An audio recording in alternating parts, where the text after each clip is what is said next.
Hey, what's up guys? So in this video we will see how to change the notification sound on the Vivo Y200. Now to do that, just open the settings app on your smartphone and from here just scroll down and tap on sounds and vibration, and from here just scroll down and tap on notification ringtone, and from here you can select any sound for your notifications,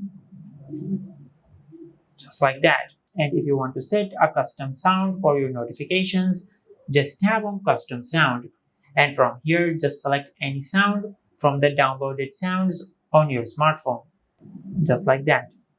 And once you have done that, just go back.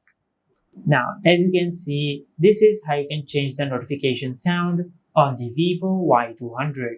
If you found this video helpful, please like the video and subscribe to our channel and hit the bell icon to get notified when we upload a new video.